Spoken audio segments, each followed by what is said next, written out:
Hey, welcome back. Day in Life in the Grimwards. Leslie's behind the camera. Today we're gonna cut some rounds in quarters and get them ready to process in a splitter.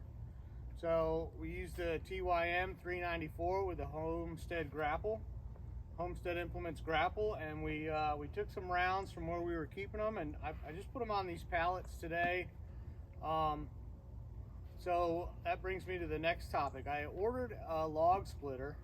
I'm sure everyone is having the same problem. I ordered a log splitter at the end of November.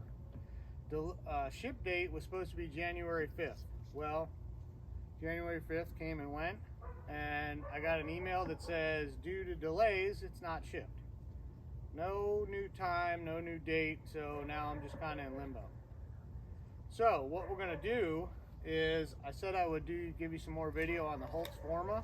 I'm just going to cut these 3 into quarters today, just so, because these are too big to just throw up on the splitter. I could use the grapple and put them on there, but it's a lot to handle when you're on a log splitter. So what I'm going to do today is just kind of cut them in quarters. That way when the log splitter gets here, I can handle these in quarters and throw them up on the splitter. And just to give you an idea what I'm talking about, when you have rounds this big, this one's 19 across, this one's 24, and that one's, you know, right at 23 inches. So, and these are very heavy, so I know I'm not going to be able to put them on the splitter. You know, so the other option is tilt the splitter up, because that's kind of the one I ordered, and do it that way. But I've done that before, and that is a lot of, you're on the ground, you're wrestling it. Sounds great, but it's not really, doesn't work.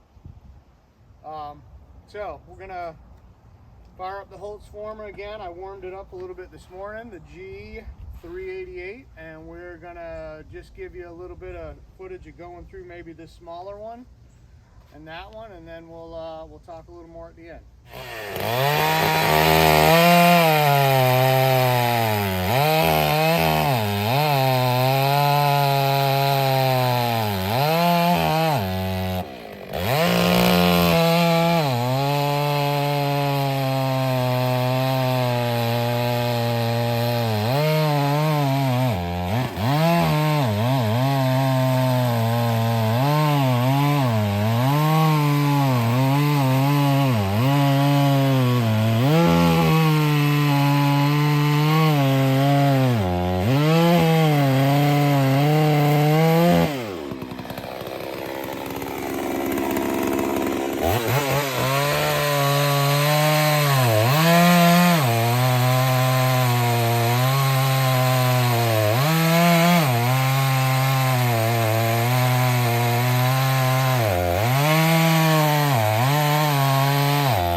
only took, I didn't time it, took about 20 minutes to cut up these rounds that we had, maybe even if that, into quarters.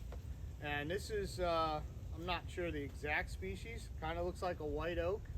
And it's semi-green. We cut it a few months ago.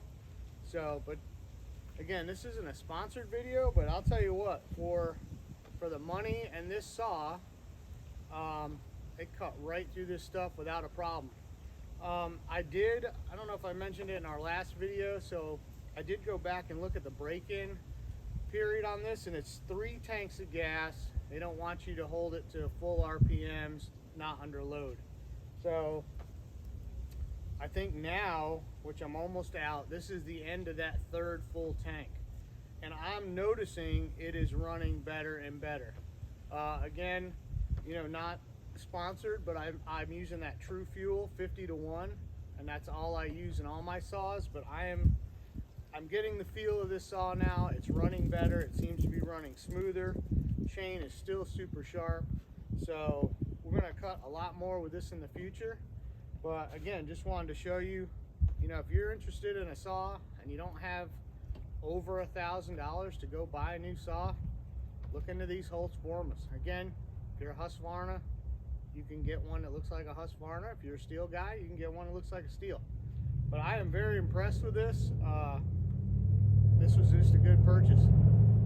So yeah, if you're gonna buy a saw, you know, this is the 25-inch bar, and I'm really glad that this is what I got, the setup. This is gonna fit what we're doing perfectly, and yeah, you're gonna see a lot more of this in the future.